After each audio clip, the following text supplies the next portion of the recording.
We begin this morning with the latest developments in the war in Ukraine. Breaking overnight, Ukrainian officials announcing an agreement with Russia on a ceasefire to allow for the evacuation of a number of cities in the eastern half of the country.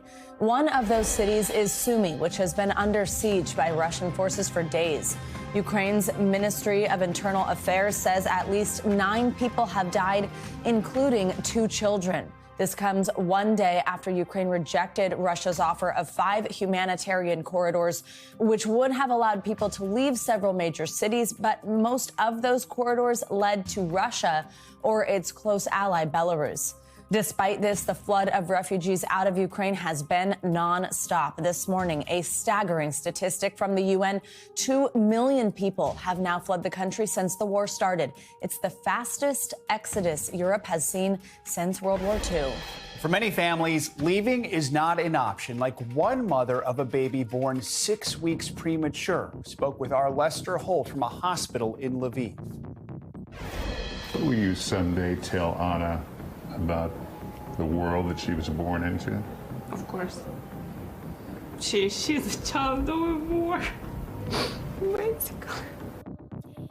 Overnight, this dramatic video from Ukrainian President Volodymyr Zelensky, video he took of himself inside his presidential office in the heart of Kyiv, essentially daring the Russians to come and get him.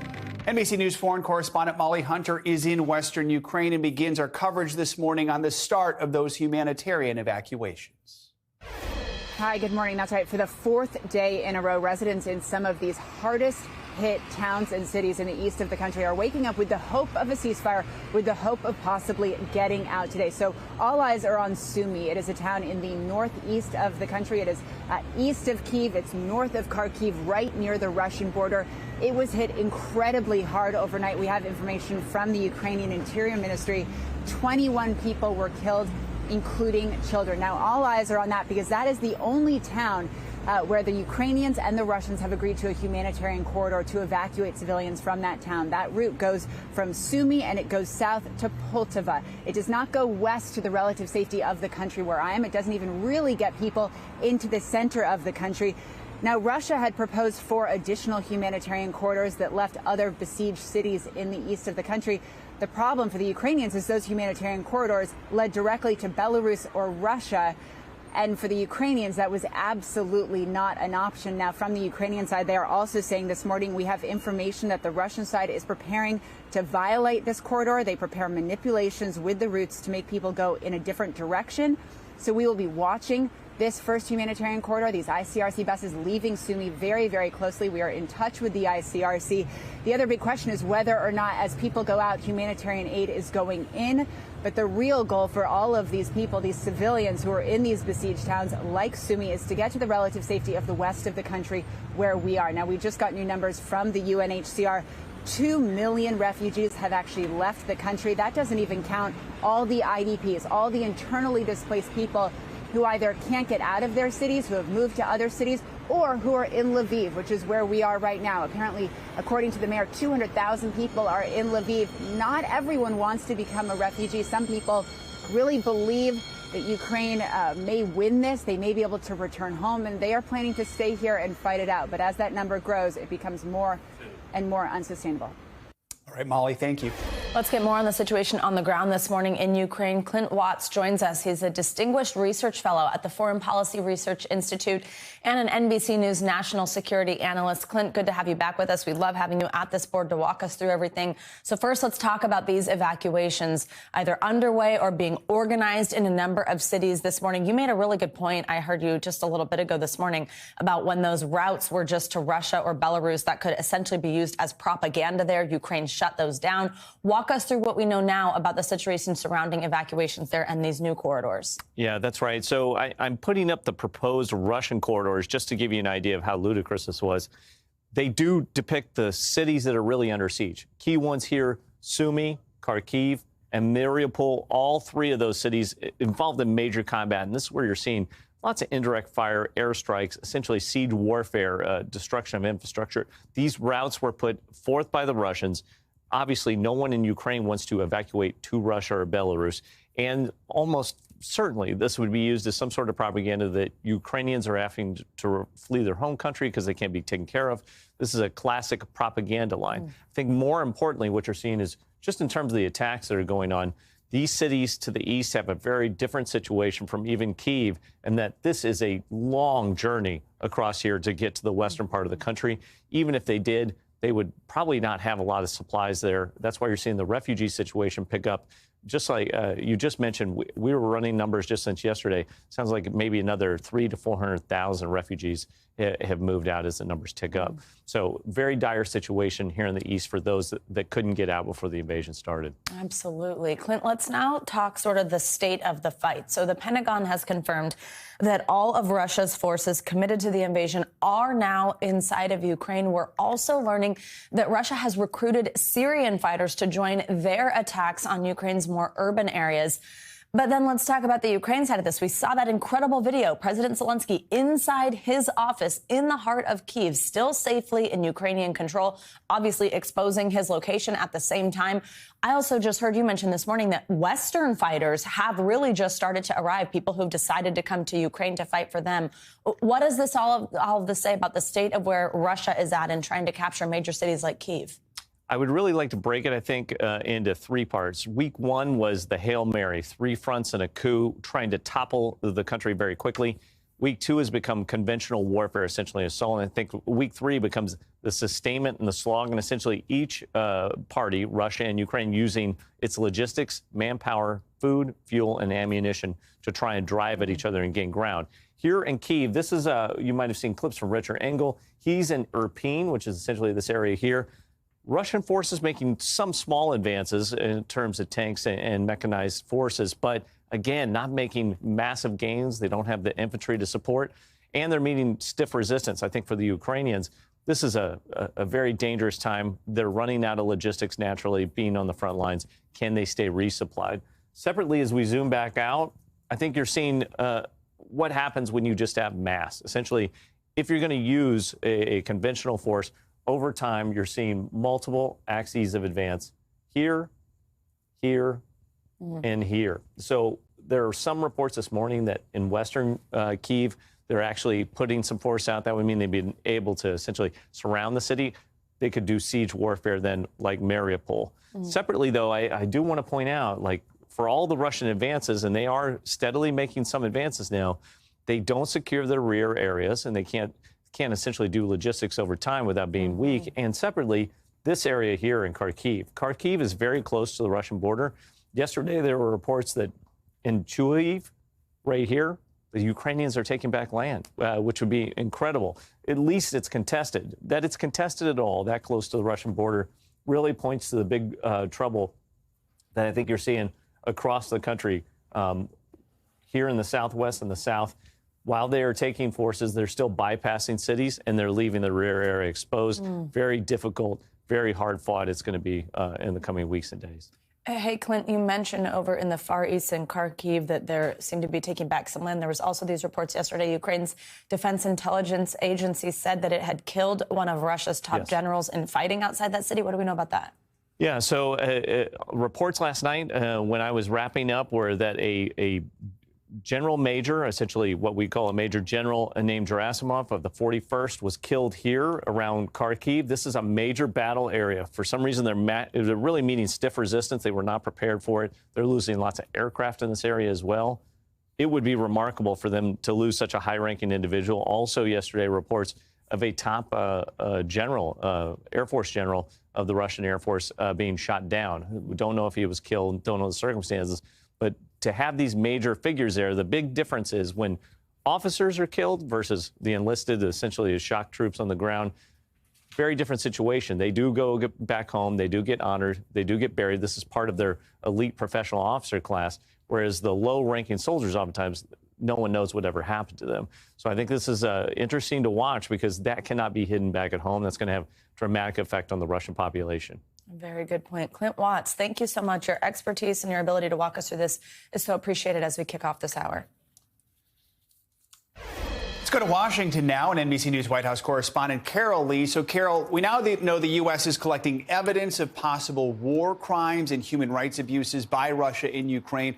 What's the White House saying about this investigation, and does it change anything about how the Biden administration is handling its dealings with Russia? Well, Joe, White House officials are saying that they're appalled by what they're seeing in Ukraine in terms of how Russia is, in their words, targeting civilians, civilian infrastructure, and not sticking to the traditional international rules of war, where they would be targeting military installations. So White House Press Secretary Jen Psaki on Friday said that the administration is conducting an internal review, collecting evidence of what they say is potential war crimes. Now, the real question here is whether they have the evidence. The bar is that it has to show that Russia is intentionally doing this, not just targeting civilians, but as you'll recall, the alleged targeting of that nuclear facility last week, if that was seen as intentional. So they're gathering the evidence. Whether or not they make a formal accusation with the International Criminal Court, for instance, is a real open question, though, Joe. The question is always, what can NATO, what can Western countries do to try and stop this or slow it down? We know they've been resistant to establish a no-fly zone over Ukraine. One alternative solution has been a proposed plan to send Soviet-era fighter jets to Ukraine through Poland. It appears there might be a snag there. What can you tell us about what the White House is saying about that? Yeah, this is something that administration officials in the last few days had started to be expressing an openness to publicly. And now what we're learning is that behind the scenes, according to administration officials, there's not a lot of momentum within the administration for this issue. And it's for a couple of reasons. One is there are concerns in the U.S. and Poland that this is something that Russia could see as escalatory and potentially as direct involvement in the conflict in Ukraine.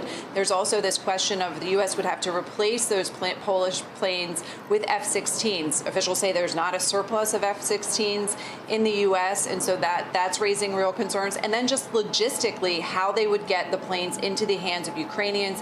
Not only that, but how then do they make sure the Ukrainians know how to fly the planes, they do maintenance on the planes, fuel, all of those questions. So officials behind the scenes are saying that this is something that is not necessarily happening anytime soon. All right, Carol Lee in Washington. Carol, thank you so much.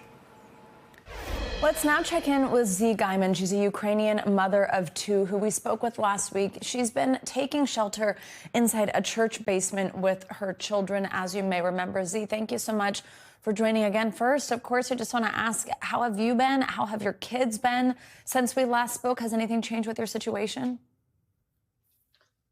We made a decision to move from the church to my mom, just to minimize the numbers of places to worry about, and it has been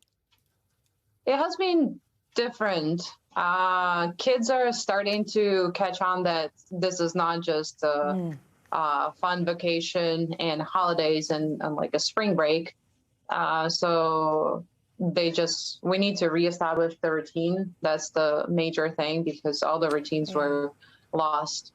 Education and whatnot. But in general, the situation, I think for us, it's easier being here because their grandma and grandpa are here.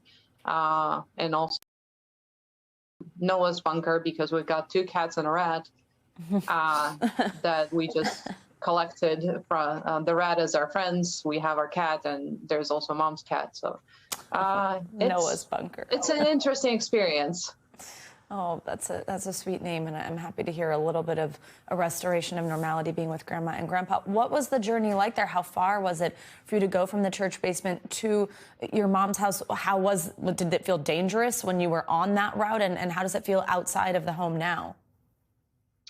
My husband right now is in the territorial defense, so he was the one who took us. So he knew how to navigate all the block posts. It took us about an hour probably to drive around 15 miles. And it's interesting to see, because we were sheltering in the church for over a week and we didn't see major action. And here we saw the actual broken tanks and the different cars that were destroyed by the either from our side or from the enemy side. There are also lots of block posts. At first it feels scary, but then when you realize the guys are really prepared to take everything on, so it makes us feel somewhat safe to know that the territorial defense and the army are ready for anything, pretty much. Yeah, Z, that's exactly what I wanted to ask you about. Our viewers may remember that your husband volunteered for the Ukrainian defense team. We learned that last time we spoke with you. You mentioned you've seen him. He helped you move from that church to your mom's house. Have you heard anything about what he's experienced on the front lines, and how's he doing and his team? He did mention that at times it's very scary because he is a peaceful person in general, despite the fact that he wants to protect the country and protect our family. But at the same time, the group that he is with, the people are motivated and they know why they're doing it. So I think that's the main difference between the Russian army and Ukrainian army and territorial defense, is that we know why we're doing it. We're protecting our land. Whereas those guys, sometimes it feels like they have no clue.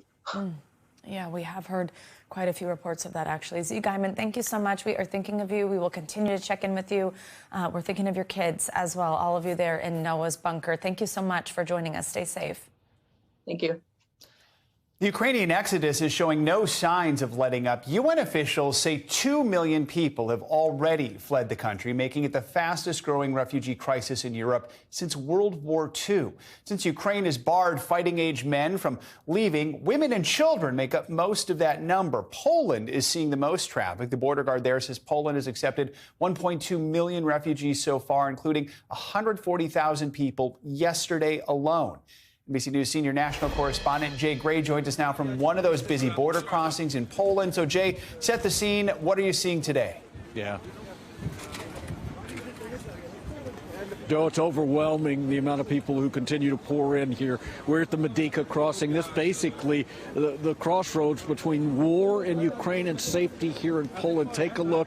Here's how it works. People walk through this walking path and up, and buses come at different times. There's no real schedule, obviously, but they come and gather people as best they can, move them to the train station, and from the train station they can move further into Poland and eventually out and into Europe if that's the case. But what you hear from so many of these families, and you hit on it, Joe, you've got mostly women and children walking through here.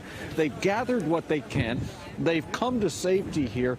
Now what? Most of them don't know where they're going, what they're going to do when they get there, and how they're going to move forward. And that's one of the most sobering parts of all of this, to see these families just really in limbo, and many of them leaving a loved one, a brother, a husband, a son behind. And so that's what they are dealing with. When they get here, they've got supplies. They've got water here, food.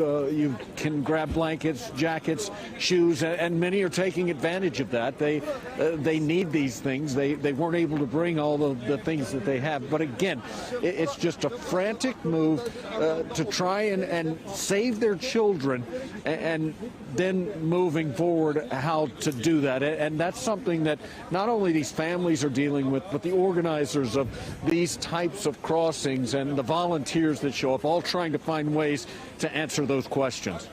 Jay, I know you got an inside look at a shelter there. Thousands of Ukrainians are staying, at least for now. What did you see there? Yeah. Do they have enough room? No, they don't. We were in a 5,000-bed shelter, and the director told me if I had 10,000 beds, it still wouldn't be enough. So you see people littering the floors. You see families huddled on one cot, 3 and 4 people. You see people who can't find a place to sit or lay down, so they're standing and walking around. We were at a train station yesterday, and the tunnelways that lead to the different platforms suddenly became areas where people just huddled. They couldn't go on anymore, so they sit down, they go to sleep. They sleep for a couple of hours, wake up and try and figure what's new.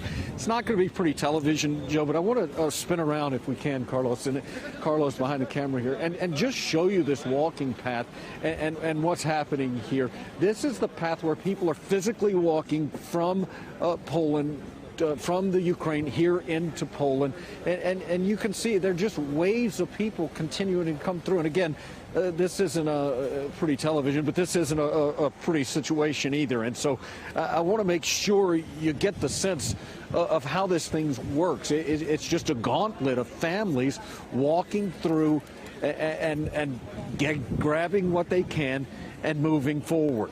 So that's the kind of situation that just continues to play out over and over here, and it's going to continue to grow for the next several weeks, Joe. And Jay, what's interesting is it's not just a one-way path. We've heard these incredible stories of Ukrainians living abroad, even volunteers from America and other parts of the world traveling to Ukraine to fight. Have you heard of many people who are going the other way into danger, into Ukraine? Absolutely. Talked to several. Yesterday, talked to a couple of guys. One from Great Britain who came here, a retired soldier who said he was just compelled to come, that he believes there are war crimes going on here. He believes that civilians are being targeted, and he couldn't stand by and watch. And so he gathered his things. He came across, and he said he's going to fight. He'll go wherever they need him. He'll do whatever they need. He says that he's just here to try and help in any way he can. Also talked with a medic yesterday, a young man who was a former Army engineer who was studying archaeology, of all things, in Rome, kept seeing the reports here and felt compelled to come and help. He's a trained medic, and so that's what he's doing. He's come, he's crossed over into Ukraine, and he's going to help any way he can. Incredible examples of bravery. Jay Gray, thank you for giving us a firsthand look at what all these families are experiencing as they cross over the border. Thank you, Jay. Thanks for watching our YouTube channel. Follow today's top stories and breaking news by downloading the NBC News app.